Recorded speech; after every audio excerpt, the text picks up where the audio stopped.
Shalom, shalom, Yisrael. It's your brother Benaiah Ben Israel, coming to you with a call to action, with yet another report of wrongdoing by none other than the enemies of Yisrael. You see, this call to action goes all the way back to a benign post made by our brother Kyrie Irvings in October of 2022. For it was after that post that we witnessed an unprecedented attack against African Israelite communities both at home and abroad. And of course, the primary perpetrators of these attacks was none other than the Ashkenazi founded and funded Anti-Defamation League, which repeatedly used its influence to commit acts of defamation against African Israelite communities in plain sight. So with all that said, there's a range of practice and observance. So there are plenty of black Jews who go to what you might call traditional Jewish synagogue. Then there are other communities like the Black Hebrew Israelites. Now, there's a range of practice even among Black Hebrew Israelites. You know, there's a large community of them in Israel who identify as Jewish in a traditional way. And then you have the guys in Times Square who observe in a way that's not so traditional, I would say. They would say y'all aren't Jews. It would say that, what they say, white people are not the original Jews, basically. Correct. Yeah. And look, they're entitled to their beliefs until that justifies shooting Jewish people with pellet guns on Staten Island. Or like, this is December. 3 years ago, December 2019, two Black Hebrew Israelites went into a kosher supermarket in Jersey City and killed 3 people because they said they weren't real Jews. Wow. Shot them cold dead in a kosher supermarket. There has been considerable reporting that these 2 suspects are linked to the Black Hebrew Israelite movement.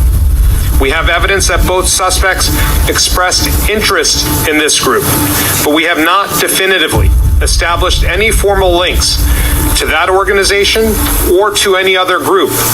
Based on the available evidence, we believe that the 2 shooters were acting on their own.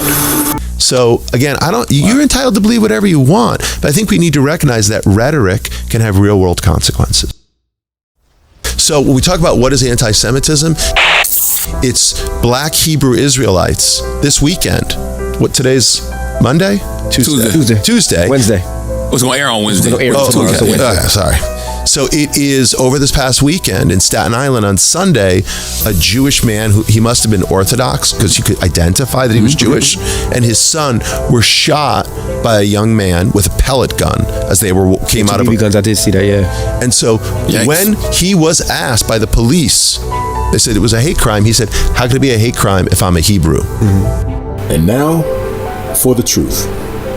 This is the picture of the man arrested and charged for the crime of which Jonathan Greenblatt implies was committed by a black man, a Black Hebrew Israelite man. However, the person who committed the crime is called Jason Kish, which is a Jewish name, who is a white Caucasian male. You see, Jonathan Greenblatt's and the ADL's practice of making accusations against so-called Negroes goes back many, many years. In fact, the ADL was founded when the courts failed to convict a black man instead of convicting Ashkenazi Jew Leo Franks. And family, those are just a few examples of how the ADL commits acts of defamation against so-called Negroes in plain sight. In fact, we find a troubling pattern of repeatedly finding ADL's involvement in some of the biggest obstacles against the African American community. For example, it's a well-known fact that the African American community has suffered immensely from police brutality over the years. And you may be surprised to discover that none other than the ADL provides specialized training to both local and federal law enforcement. In fact, in many cases, it's considered required training. This should be of major concerns to the African American community, and perhaps one should inquire what exactly are they teaching local law enforcement about people of color?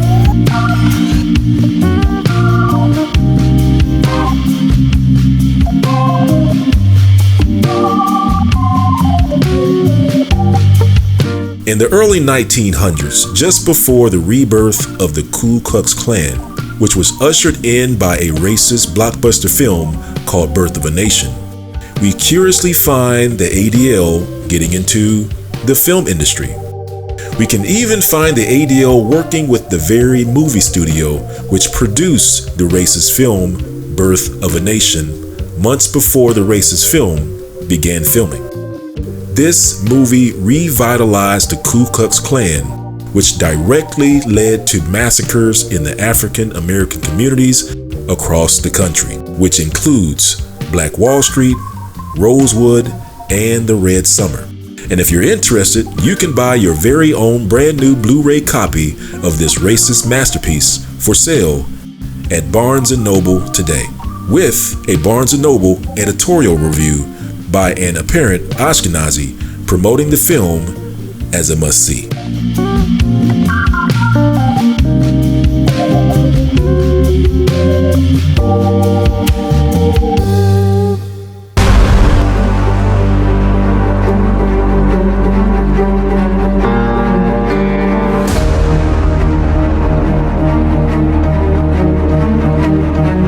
A Barnes & Noble editorial review.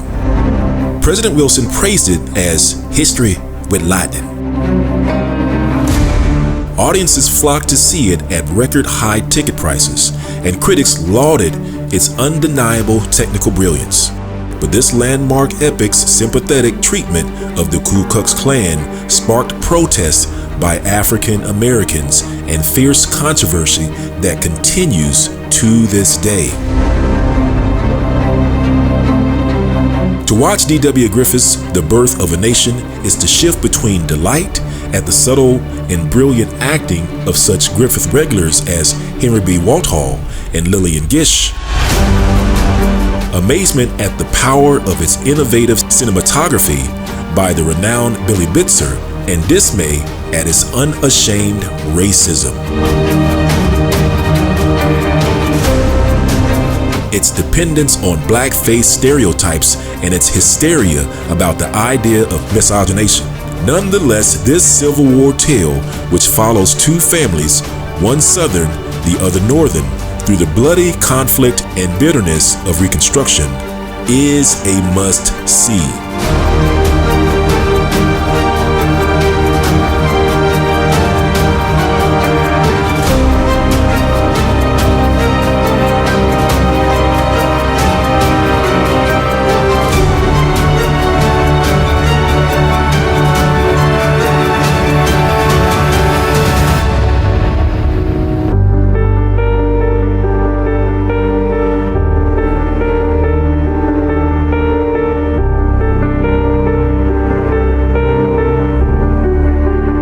Small and sensitively staged scenes, particularly the homecoming, still packed an emotional wallop. The film's richly detailed storytelling, large scope, and visual energy helped change the course of cinema forever.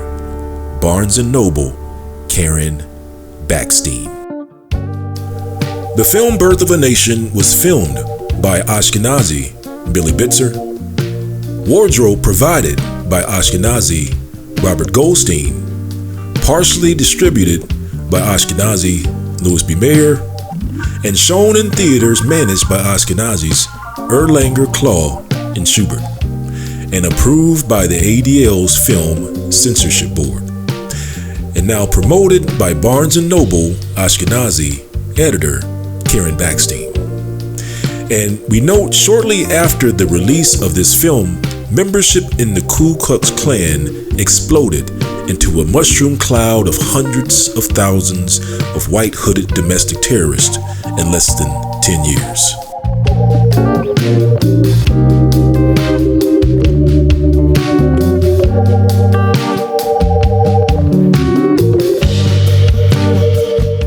And of course, during this deadly rebirth of the Ku Klux Klan, tragic, horrible massacres rained down upon unsuspecting Negro communities under the shadow of the pyramid of hate.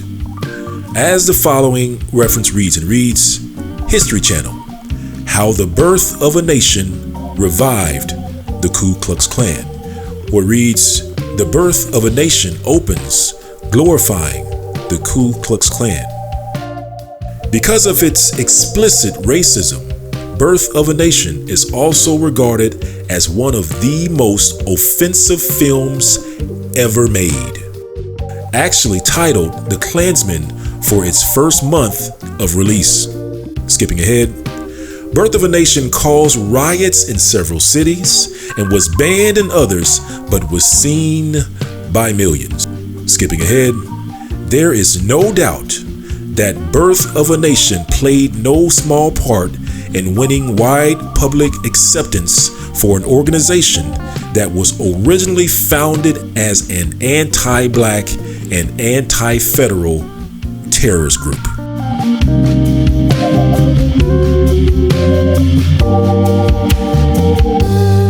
Before D.W. Griffith's time, motion pictures were short, uninspiring, and poorly produced, acted, and edited. Under his guidance, filmmaking became an art form, despite the harm his Birth of a Nation inflicted on African Americans. He will forever be regarded as the father of cinema. Hold up, the father of cinema? Based on a film about the KKK? You gotta be kidding.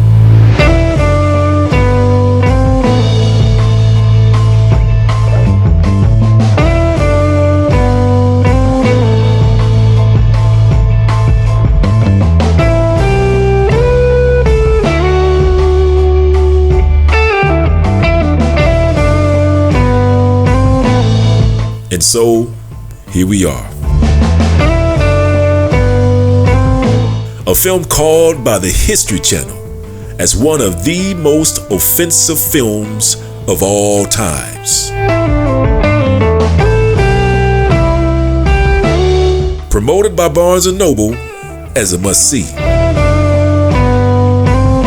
which the Encyclopedia Britannica, among others, have attributed to the rebirth of the Ku Klux Klan, and eventually led to Negro massacres across the country, and still on shelves to this day at your friendly neighborhood Barnes & Noble stores.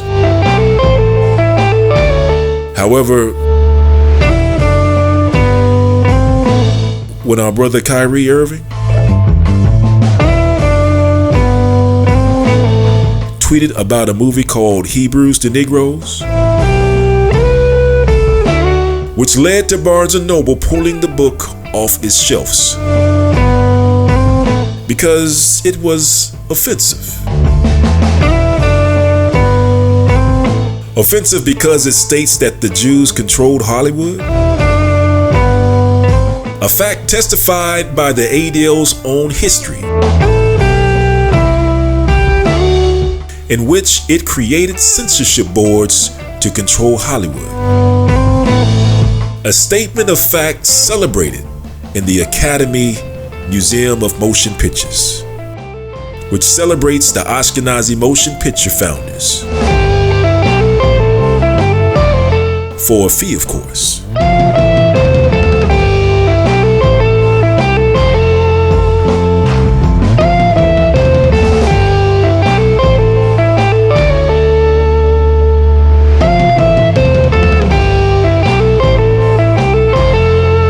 And apparently, it's not offensive or anti-Semitic if the ADL says it, or if President Jonathan Greenblatt writes about it in the Hollywood Reporter. Apparently, it's only offensive if a black man says it.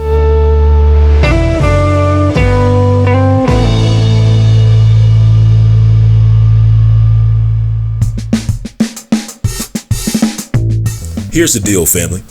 Barnes & Noble feels as though they can promote and support a film about the Ku Klux Klan, which it states is one of the most offensive films of all times, and a film which has directly led to massacres within the Negro community. However, on the other hand, they outright banned a film made by a black film producer, evidently more offensive than the film promoting the terrorist group, the KKK. All because a black film states that the Jews run Hollywood, and other debunked anti-Semitic accusations levied by the racist Anti-Defamation League. Family, this racist bias cannot stand. No longer should these companies be allowed to make light of the Negro plight, suffering, and tragedy, while selectively banning a film based on obvious bias.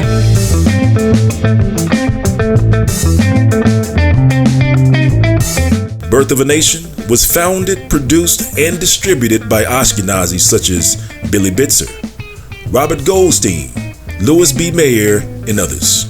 And if Barnes & Noble considers this movie as must-see, then so should the film and book Hebrews and Negroes be considered must-see.